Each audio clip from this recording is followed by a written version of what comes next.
Good morning. I'm going to go straight in here. Mount Stewart is a neoclassical house in Northern Ireland, home for 250 years to the Londonderry family, and now under the stewardship of the National Trust, a major UK charity that cares for countryside, historic sites and collections for the benefit of everyone. Between 2011 and 2015, the Trust completed a 4-year interiors and collections restoration project, focusing on the period when Mount Stewart was lived in by Charles, the 7th Marquess of Londonderry, and his wife Edith. Following on from this project, I was asked to look at a rare set of paper bed hangings in the Naples bedroom, not previously treated due to their fragility. At first glance, the hangings looked like textiles, consisting of a full-width flat headcloth and 2 small curtains which can be drawn at the sides. Above these was a half-tester with 2 shaped valances trimmed with decorative pleated frills. The hangings have a floral design, and in imitation of chintz used for curtains, the verso is decorated with smaller patterns, in this case a red star and dot and a green geometric design. The 2 images in the centre show the front and back of chintz fabric curtains on another bed at Mount Stewart, and the similarities between these and the design of the paper bed hangings are clear. The paper hangings also have distinct embossed designs on each side. So why paper curtains? Paper has been used as a cheaper alternative to textiles for hundreds of years and across cultures. And my research directed me to Pavy & Co, a well-known wallpaper manufacturer, and the lesser-known Pavy Pretto and Co, both registering designs for paper hangings in the 1870s. Pavy Pretto, based near Guildford, was advertising a painted and felted material specially designed for curtains. Aimed at a middle-class audience, elegant, durable and cheap, ready-made curtains could be purchased from between 5 and 30 shillings a pair, and for a further 6pence could be sold with linings. These novelty hangings were exhibited to great acclaim at the London International Exhibition of 1872. During 2019 and early 2020, prior to the COVID-19 pandemic, research visits were made to examine papers in several institutions. It soon became clear that while samples of similar paper had survived, there was limited information about their manufacture or use, and nothing of comparative completeness extant in an historic setting. At the V&A, I looked at 11 pieces that seemed to be commercial samples. They compared favourably with the hangings at Mount Stewart. Although ranging in colour and style, all have the distinctive textured surface. A number had a star pattern on the verso, and several have Pavy Pretto and Co labels. There were also 2 larger pieces originally made up as curtains. In New York, I saw 3 designs at the Cooper Hewitt Smithsonian Design Museum. Some were samples or fragments, others were made up into curtains, pelmets and tiebacks.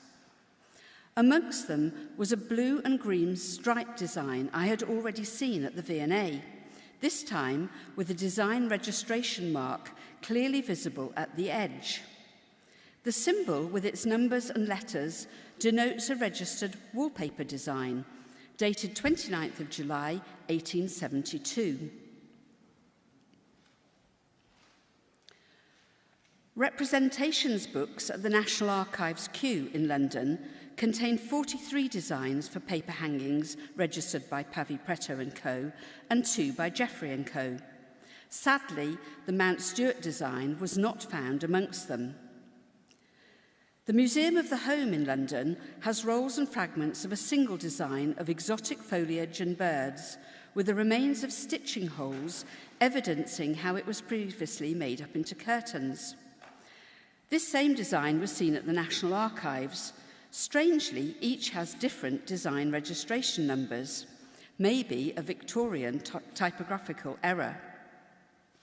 Finally, I tracked down a further set of curtains in the collection of Historic New England in Boston.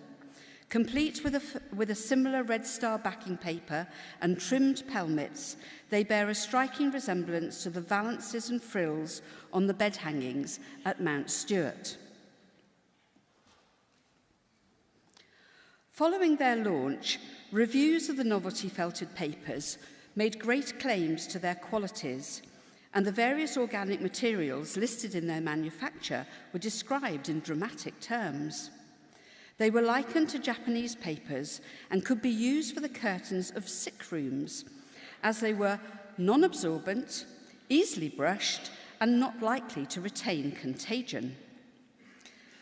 So far, FTIR and XRF analysis has been carried out at the National Archives. This has confirmed fibres including cotton, linen, and hemp, barium sulfate, and several pigments. However, we have not found any other unusual plant fibres, nor confirmation of sizing or any additional fillers. Many of the felted papers seen have some sort of embossed surface. Embossing uses two dyes, a raised one and a recessed one, resulting in a textured effect. It is used, for example, on kitchen paper to increase bulk, absorbency and softness, and might therefore aid the drape of the paper, making it more like a curtain. Alternatively, the uniform density of embossing may have been designed to create the visual appearance of a textile fabric. Several different embossed designs have been noted. The paper from the Naples bed has two, the flower shape on the recto and the diamond pattern on the linings.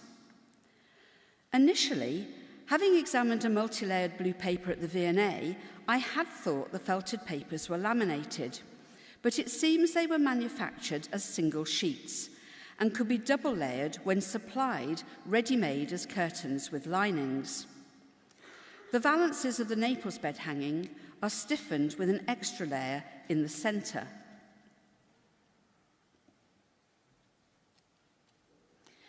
In March 2020, I presented my research to date at a meeting of the British Association of Paper Historians. Our discussions about the nature and the manufacturing techniques raised more questions than they answered, with some processes, for example sizing and embossing, working against each other. Equally, the use of a thick distemper pigment and even flocking used for wallpapers would prevent the paper from draping easily. In addition, the width of the paper is very similar to that of a wallpaper roll, and the printing techniques are the same as those used in the wallpaper manufacturing process.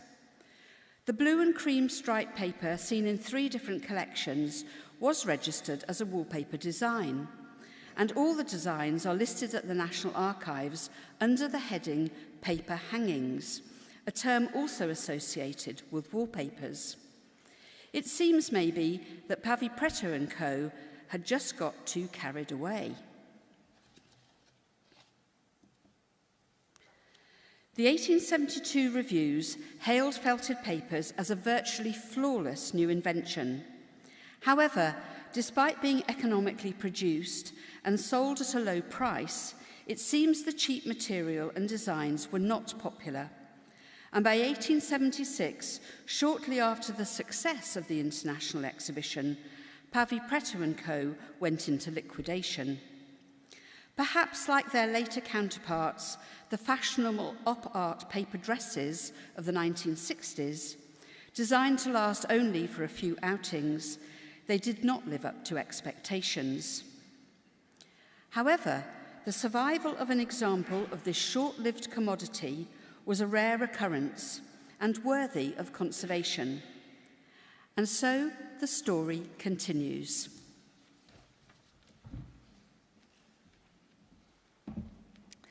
Thank you, Nicola, and hello, conference.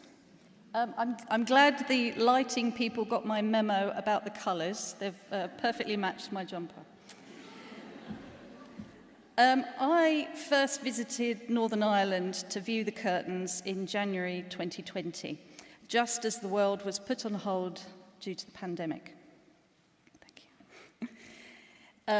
And it was not until June 2021 that I was contacted by Nicola and the project began. The decision was also made to involve textile conservators from the National Trust Textile Conservation Studio. In late August, Rosamond Wetherall, who you can see here with me, who's the senior textile conservator at the Trust, met for the first time at Mount Stewart for the deinstallation and the packing of the bed hangings. Taking them down, Rosamond and I really got to understand and just see how damaged they were. At this point, it was evident that the paper needed repairing, but how this was to be achieved and what the long-term outlook for the survival of the bed hangings was still very much open to discussion. I think there was also, should we retire them? That was another option. So the construction. There are 5 elements of the hangings, which all sit on a metal U-shaped frame which fits over brackets that are in the wall. Attached to the frame with cotton ties is a roof made of hessian with cotton sateen, which you can see from underneath if you're lying in the bed. Then there's the outer valance, which is attached, the scallop section along the top, attached to the metal frame. A headcloth, which sits against the wall at the back, with an inner valance running along the top.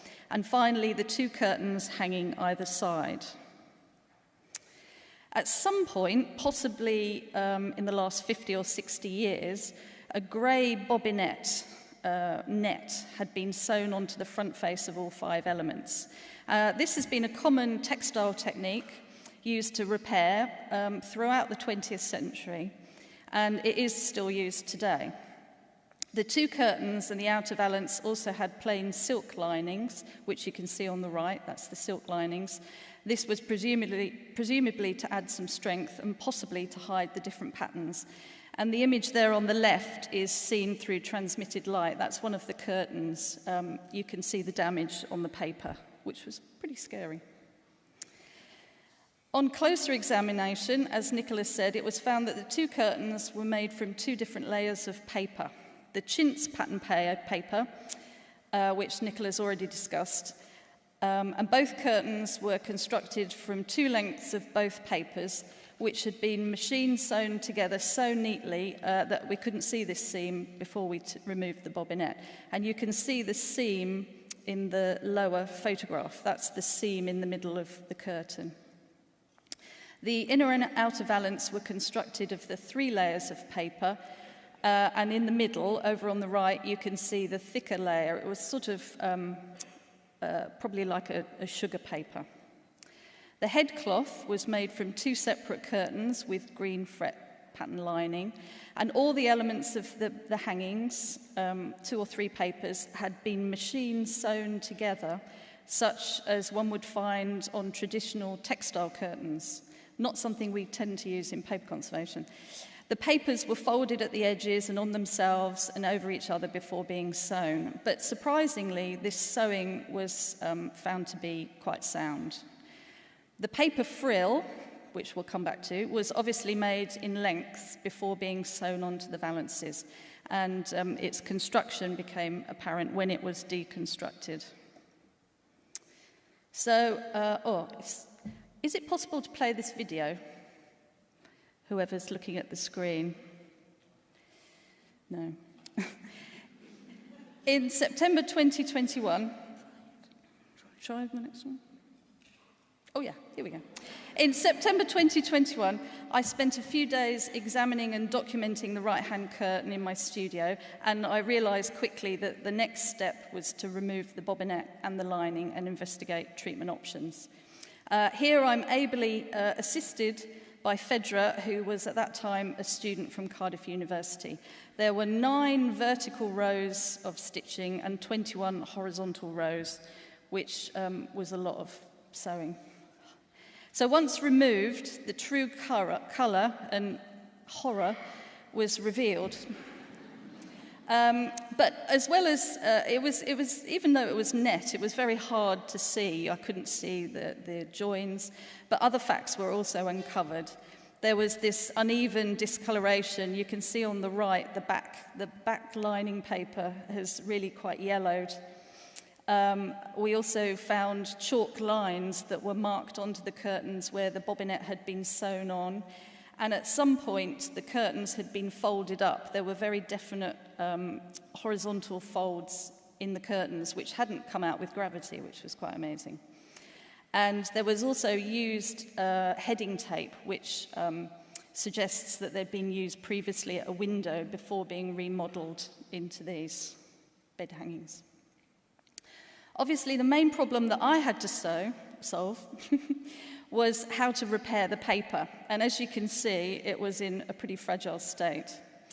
After research and testing, I decided to use a heat-activated tissue because I could apply it without affecting the embossing too much, and also apply large amounts of it relatively quickly, although there was quite a large surface area. I also needed to decide about cleaning, but given the fragility, this was really kept to a minimum. On the curtains, I actually unpicked the outer hems and applied the tissue from the inside. So you can see here, lower left, that's, it really did feel like I was getting inside the curtains to get a really good bond and to repair those tears. I used a 5 GSM tissue, which I pre-toned with acrylic inks. And again, this is being demonstrated by Fedra. Because of the different colours, we sort of prepared different shades so that we got the right colour. Once the ink was dry, we applied with a brush 20% solution of Lascaux 498 HV, and then this was dried. This was all carried out on polythene, which made it easy to store because it was quite thin, until it was required. And I also built up a bit of a library of colours so that I could refer to wherever I was repairing. When required, the tissue was cut up into strips with the back of a scalpel, laid over the tear, and it was lightly pressed with a heated spatula. I think it was about 80 centigrade to reactivate the tissue. I used a wool, felt, and barrier paper beneath the curtain, and I also used a barrier curtain paper underneath the iron, so to protect the paper. And it really did help keeping that embossing. So here's a slide of before and after, but the one on the left is actually where I've repaired it from underneath first, and then it needed a little tissue over the top just to keep those lifting bits. So, but there were a lot of tears to repair. So after I'd looked at the right-hand curtain, I moved on to the other elements, and given the damage to the outer valance, it was a real challenge. I found that the paper closest to the window on the right-hand side was definitely more damaged, so there was a lot of the damage could be attributed to light. The frills I actually quite enjoyed repairing the frills. I had to completely take them apart and then repair the paper, and it was important, I felt it was important to retain the two papers as two separate papers. So they both had to be repaired individually, and then I'm not much of a seamstress, but I managed to sew them back together again with thread. So, still very fragile, and even after all my repairs, I actually felt it was necessary to reinstate the linings and the net to give good support, much to the surprise of the textile of Rosamond, the textile conservator, using textile techniques on paper. The silk linings had actually done a really good job, even though they looked terrible. They'd done a good job of holding and supporting the paper, and I found no evidence of the sewing of the linings and the bobbinet pulling at the papers. I think the damage to the paper had already been done before the bobbinet was put on. So instead of the plain linings, we commissioned new digitally printed linings, which is a silk and cotton mix, with the green fret pattern. And you can see here in the lower on the left, that is an early incarnation of our printed textile material. We had to play about with it quite a lot. And this, I was lucky enough to be helped. I approached Cardiff Metropolitan University, their textile department, and this is Grace Parkinson-Johns, who actually did all of the separating out the patterns. And we also, to give the impression of the embossing, she created that digitally as well. You can see the very left, that is our sort of template for the printing. So the repaired curtains were packed and delivered to the National Trust studio, which is in Norfolk. And Rosamond worked on the roof, which was particularly dirty. That's her bucket of dirty water. She washed the material and sewed on Velcro to give us a firmer attachment to the frame. Rosamond also oversaw the selection and the dyeing of the new nylon net. And here we have Terry Dewhurst, who's another textile conservator, sewing on the new nets and the lining. Although primarily a paper conservation project, having textile conservator involved proved really invaluable. Collaboration between the two disciplines resulted in good teamwork and results, although highlighted different approaches to techniques. For example, the issue of sewing the net and the linings onto the paper. Textile conservators, when they do this to textile curtains, only sew vertically. But I was very keen to replicate what I found, the vertical and the horizontal, as it had done such a good job. And eventually I won. It was done vertically and horizontally. Different approaches were taken with the different elements. The curtain needed most support, so new net and linings were required. The headcloth was in relatively good condition, so that just had a cambric backing, which is something they use in textile. I didn't use new net on the inner valance, but on the outer valance we did apply the net, just to hold the paper together because it was so fragile. Every attempt was made to reuse the existing sewing holes, but occasionally this wasn't possible. And this is the new linings and the new and the old heading tape that we discovered and the new heading tape that we used. Rosamond and I met in June 2023, and we had a practice run, and I was bowled over when I entered the studio and seen what they'd done. They just looked magnificent, transformed. And this is where I also tested out using magnets on the top frill, because it had slightly sagged, and to hold up the frill, so that hopefully this prevented the need for sewing and a safer deinstallation. So in late July 2023, the curtains were packed and delivered back to Mount Stewart, and the team assembled for reinstallation. And over the course of 2 days, the roof was fitted onto the frame and the outer valance sewn onto the roof. The repairs were holding well, and the once fragile curtains now looked sound, and dare I say it, bright again. The net harmonised the colour on the chintz paper, and most importantly, the frills stood upright on the frame, and you can just see on the right there's a small magnet which to the frame holding up the frill. And there's the after. So in conclusion, the Naples bed hangings were transformed by the conservation process, both aesthetically and structurally. The removal of the old bobinette and the application of the newer, finer net allowed the colours of the printed chintz-like design to become more visible. The new digitally printed image on the linings blended in well with the overall look, and from a distance, the embossed printed pattern looked authentic. We still have unanswered questions about when and how the hangings arrived at Mount Stewart, and whether it was indeed Edith who had enjoyed their novelty value enough to repurpose them into bed hangings in the early 20th century. Their life was extended, we think, by Lady Mary in the 1960s, when the supporting silk linings and bobinette were attached. 151 years on, this extraordinary and collaborative conservation project has ensured their future survival.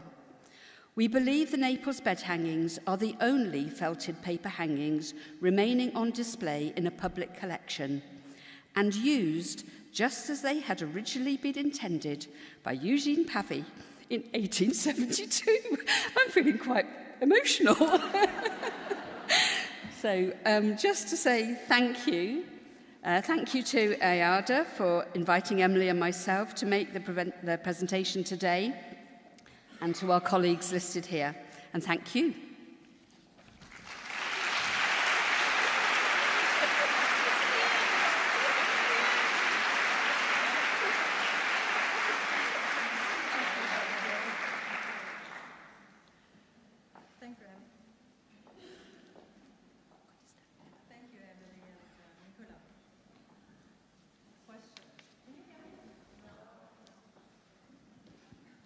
Okay, thank you, Emily and Nicola.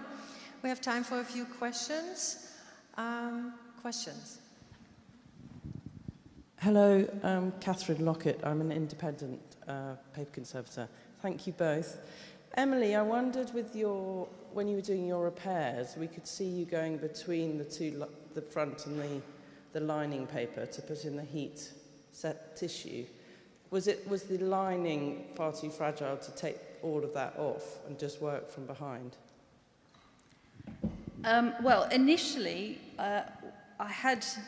we discussed and we thought about actually taking the two papers apart, but everything was so beautifully sewn together, and especially with the curtains, I think the paper had stretched at some time. There were lots of creases.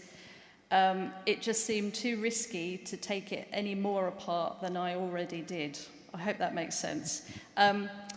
It did cause trouble where the textile conservators like things to be totally flat as well. And, as a paper conservator, sometimes paper doesn't want to get totally flat. And actually it's going to cause more damage if we try and get it to go flat. So in the end, they put it on without it being totally flat, and I don't think it didn't look any worse for it, so no. So yes, we've obviously only had a brief time to talk about what we actually did, but yeah, there were other options explored, but it just seemed too problematic and obviously would take a lot longer, and whether the trust would have paid for that, I'm not sure. Thank you. Can I ask what Japanese paper you used, Emily? What weight of paper which you put the heat set? It was a 5 GSM preservation equipment. Bought it on a roll. I got through quite a lot. Thank you.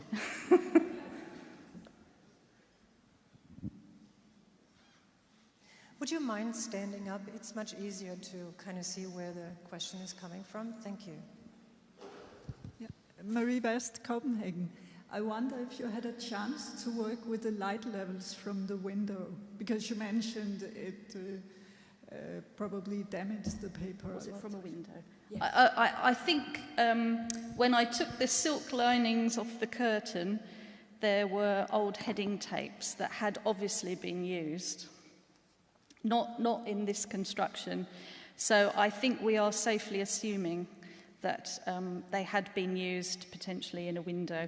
There was also, on the linings, there was a lot more, the lining papers were a lot browner in the middle, where you might imagine somebody might be opening curtains as well, using their hands, because they're quite static on this, as bed hangings. Also, the headcloth at the back was actually made from 2 curtains, and that had used heading tape along. So, yeah, we think they definitely had. I think I'd just say as well that although bed hangings are mentioned in the the sort of marketing material from Pavy Pretto, he was selling them as window curtains primarily, and certainly the ones that are in Boston are window curtains. They've got tie-backs, and it's really worth going and having a looking at their site to see the picture of them. But yeah, we think they were window curtains first. And yeah, and there's the pelmet as well. We think was a different size originally. There are kind of creases in it that indicate that it had been much shallower, much more like a window pelmet rather than a bed hangings valance. We have time for one more question. Olivier Masson, independent paper conservator from Zurich. I do have a question. How come that you would use a Lascaux acrylic adhesive? And did you consider to use the other adhesive as well? What adhesive? Did you use any other adhesive? For heat set. Oh, right, yeah, well, I did test. I mean, 20 minutes, I can't go through everything. But I did... Where the paper was so fragile, it was very... I couldn't get water near it, or I couldn't... So I did look at remoistenable tissue as well, and I tested it, and it was very prone to getting water stains as well, so that's why I went for the Lascaux. But I was also very reassured... Is it the National Archives, NARA? They did a very good aging property test on these tissues and the different combinations of Lascaux. So they also used 303 as well as a combination, because that's more flexible, I think. But my experience of using the 303 is it stays quite sticky. And because this was, I didn't show a photo of all the dust that I found in the hems. I mean, it was scary. Yes. It was still very friable and soft, so it was just, and with the Lascaux, it was a really lovely light bond as well, so I wasn't creating, a super repair which would potentially cause problems on the outside. Does that make sense? Yes, and you didn't have tension, because acrylic compared with Biva, another heat set adhesive, is actually giving less tension in the paper. It stays flatter. Did you say extension? Olivier, you said tension? Tension, yes. Okay, so less tension. Yeah, no, it went on really well. It's a very, very light bond. I was a bit worried with 20%, actually. So I was almost tempted to go slightly stronger. But... it was an incredibly light, I didn't know any, and I had a large surface area to fix. I didn't see any issues, tension-wise. I was just going to say that coming in to see it after Emily had done lots and lots of the repairs, to begin with, it was so fragile and so fragmented that you wouldn't be able to pick it up at all. But once she'd done the repairs, it felt like a complete sheet of paper again. It felt sort of quite rigid and solid. And so it did feel like the repairs had really, really made a difference. But it still wasn't strong enough to hang as curtains. So that's why we retained putting on new net and new silk linings. But the repairs were very, very strong, even though it was quite a fine bond. Thank you very much.